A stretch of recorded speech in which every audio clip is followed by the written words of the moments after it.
안녕하세요. KTMI입니다. KTMI에서는 워드프레스와 엘리멘터를 이용해서 이렇게 멋진 블로그를 만들 수 있도록 무료 가이드를 제공을 해드리고 있는데요.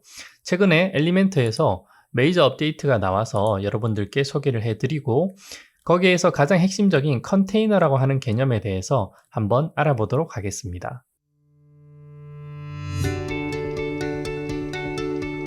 컨테이너라고 하는 개념을 알아보기 전에 기존의 페이지들은 어떤 구조로 짜져 있는지 그리고 어떤 개념으로 만들어져 있는지 한번 살펴보겠습니다. 이 페이지는 대표 인사말이라고 하는 페이지로 엘리멘터를 이용해서 제작되고 편집이 되었습니다. 엘리멘터 편집 화면에서 보시면 탐색기라고 하는 이런 창을 보실 수가 있습니다. 혹시 탐색기가 표시되지 않는 경우는 이렇게 왼쪽 하단의 버튼을 눌러주시면 탐색기가 표시가 되고요. 이 부분을 이렇게 보시면 기존의 구조, 그러니까 섹션 하나에 컬럼 하나 이런 식으로 구조가 잡혀 있는 것, 이 부분을 확인을 할 수가 있습니다. 섹션을 눌러보면 이 컬럼을 두 개를 감싸고 있는 큰 박스가 보일 것이고, 그리고 이 컬럼을 눌러보면 이 컬럼이 어떤 영역인지 이렇게 표시가 되고 있는 것을 알 수가 있습니다. 컬럼이라고 하는 것이 왼쪽 오른쪽 50% 정도의 너비를 가지고 안에 내용들을 감싸고 있고요. 그 감싸는 컬럼 두 개를 하나의 섹션이 다시 한번 감싸고 있는 이런 구조로 만들어져 있는 페이지입니다. 자, 그렇다면 이 페이지들과 이 구조에서 컨테이너라고 하는 것이 어떤 역할을 할 수 있느냐라고 하는 부분을 한번 말씀을 드리겠습니다.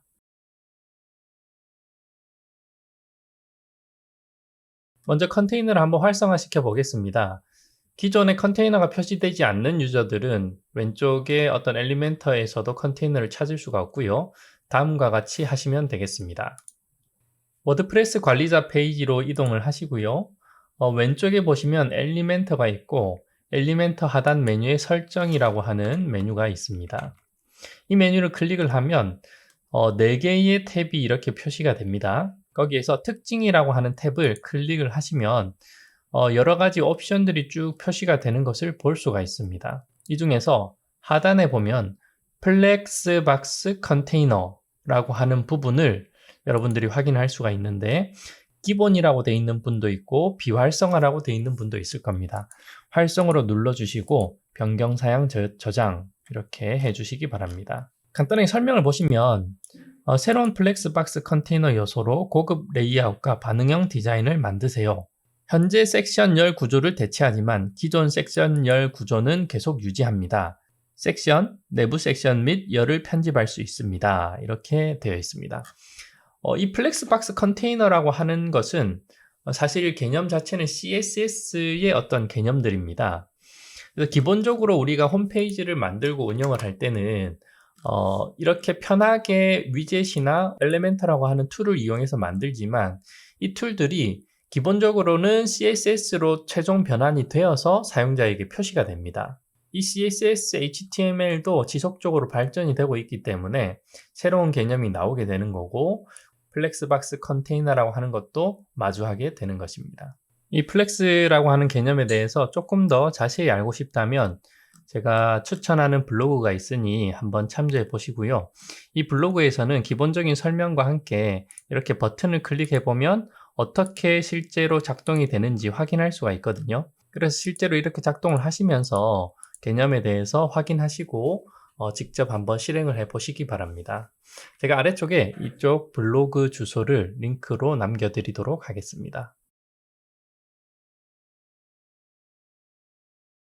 자, 엘리멘터 에디터 화면을 새로 고침을 하면 레이아웃에서 컨테이너라고 하는 박스를 확인할 수가 있습니다. 자, 이렇게 섹션을 클릭을 하면 왼쪽 레이아웃이라고 하는 탭에서 컨테이너로 변환이라고 하는 버튼이 표시가 됩니다. 자, 선택한 섹션과 열을 모두 복사하여 원본 아래에 붙여 넣습니다. 그러니까 이 자체가 변하는 게 아니라 복사가 되어서 하나 더 생성이 되는데 컨테이너로 생성이 된다 이런 뜻입니다. 그래서 뭐 기존의 게 어떻게 망가지는 게 아니냐 뭐 이런 걱정을 할 수 있는데 복사되는 거니까 뭐 이렇게 걱정 없이 한번 바꿔보도록 하겠습니다. 그러면 섹션이 이제 컬럼으로 변경이 된 것을 확인할 수가 있고요. 그리고 안에 있는 컬럼 자체도 모두 컨테이너로 변경이 되어 있습니다. 그죠? 여기 이제 하나는 그냥 컬럼으로 이렇게 이름은 표시되는데 실제로 속성은 컨테이너로 변경이 된 것을 우리가 아이콘을 통해서 알 수가 있습니다. 엘리멘터를 새로 설치하시고 업데이트를 하시는 분들은 섹션과 컬럼 구조 대신에 컨테이너를 기본적으로 이용하도록 설정이 되어 있습니다. 엘리멘터 플러그인에서 섹션 컬럼 대신에 왜 컨테이너를 이용할까? 다음과 같은 이유가 있습니다. 첫 번째로는 좀 더 다양한 옵션들을 제공을 하고 있습니다. 이제 섹션과 컬럼을 보시면 기본적으로 컨텐츠 너비, 그리고 열 간격, 높이 이런 옵션들을 제공을 하고는 있습니다만 컨테이너를 눌러보시면 그보다 훨씬 더 세부적으로 설정할 수 있는 옵션들이 제공되어 있는 것을 볼 수가 있습니다. 컨테이너에서는 이렇게 이제 자식 요소들, 그리고 이제 이 컨테이너 박스가 가지고 있는 어떤 이미지와 텍스트들에 대한 세부적인 이제 배치나 방향 조절들을 다 하실 수가 있습니다. 보시면 이제 컨텐츠 균등 배분이라고 해서 왼쪽 이제 시작 쪽에 정렬을 할 것인지, 중앙에 할 것인지, 끝에 할 것인지, 그리고 사이에 공간을 두고 할지, 주변에 공간을 두고 할지, 이런 이제 디테일한 옵션들을 사용자가 지정을 할 수가 있고요. 그리고 이제 항목 정렬도 아래쪽, 위쪽, 중앙, 그리고 늘림, 이런 식으로 이제 컬럼이나 섹션에서는 제공해 주지 않는 세부적인 옵션들까지 컨테이너에서는 모두 제공을 하고 있습니다. 두 번째 장점은 섹션과 컬럼 구조에서는 이런 구조를 디테일하게 그리고 세부적으로 잡기가 쉽지가 않았습니다. 무슨 말이냐면 컬럼 안에 컬럼이 다시 들어가기가 어려워요. 그러니까 예를 들어서 여기에 이제 컬럼을 하나 추가를 한다고 하면 컬럼을 추가를 합니다. 그러면 이제 새로운 컬럼이 이 화면에 추가가 됐는데요.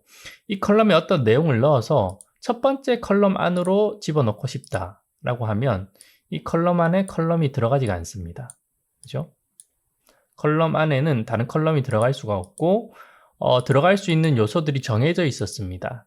이미지라든지 텍스트라든지 버튼이라든지 이런 요소들, 이런 게 들어갈 수가 있는데 반대로 컨테이너는 이 컨테이너 안에 컨테이너를 쉽게 넣을 수 있는 구조가 되어 있습니다. 예를 들어서 새 컨테이너를 하나 추가를 하고 그 다음에 지금 이제 텍스트들이 많이 있는 이 컨테이너에 집어넣고 싶다라고 하면 컨테이너를 이렇게 쭉 넣어주시면 컨테이너가 하나가 추가가 되는 것을 볼 수가 있습니다.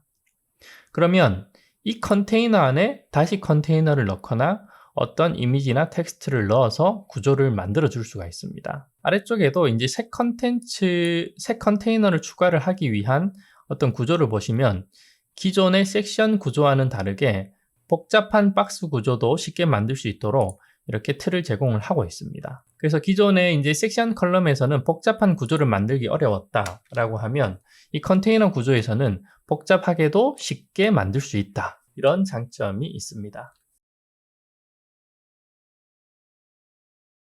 그리고 또 한 가지 정말 중요한 내용이 있는데요.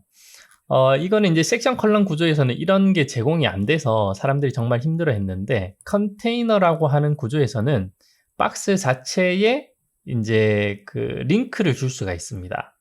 예를 들어서 이 이제 섹션 컬럼 구조에서 컬럼을 선택해서 이 컬럼을 클릭할 때 링크를 줘서 어디로 이동시키고 싶다라고 하면 이제 방법이 없었습니다. 클릭해서 보면 HTML 태그도 A 태그로 변환을 할 수가 없었고, 그리고 이제 어떤 링크를 넣어서 할 수 있는 속성들이 안 보였습니다.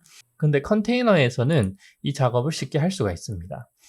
똑같은 이미지를 가지고 있는 박스인데 이렇게 클릭을 해보면 옵션 하단에 추가 옵션이라고 하는 게 보이는데 이 옵션에서 HTML 태그를 제공을 하는데 자, 여기에 A 태그를 제공을 하고 있습니다.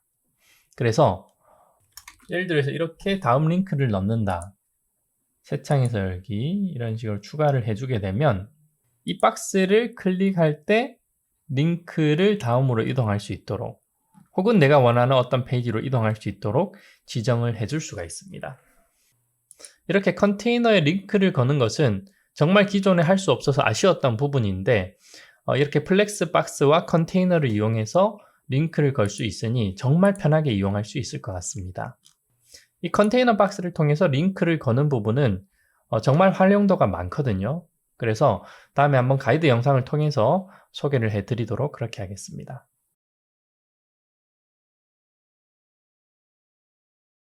오늘은 섹션 컬럼 구조 그리고 컨테이너 구조에 대해서 한번 알아보았습니다. 섹션 컬럼 구조에서 제공되지 않던 많은 기능들이 컨테이너에서 제공이 되어서 활용도가 참 높을 것 같고요. 그리고 이제 엘리멘터에서도 컨테이너 구조를 기본으로 채택을 하고 설정을 그렇게 진행을 하는 만큼 여러분들이 잘 한번 익혀두시고 활용을 해보시면 좋을 것 같습니다. 앞으로 제공되는 영상 가이드에서도 섹션 컬럼보다는 컨테이너 구조를 기본으로 제공을 해드리는 것으로 하겠습니다. 오늘 영상 가이드를 기본으로 한번 직접 실행을 해보시고 여러분의 홈페이지에 적용을 해보시면 좋을 것 같습니다.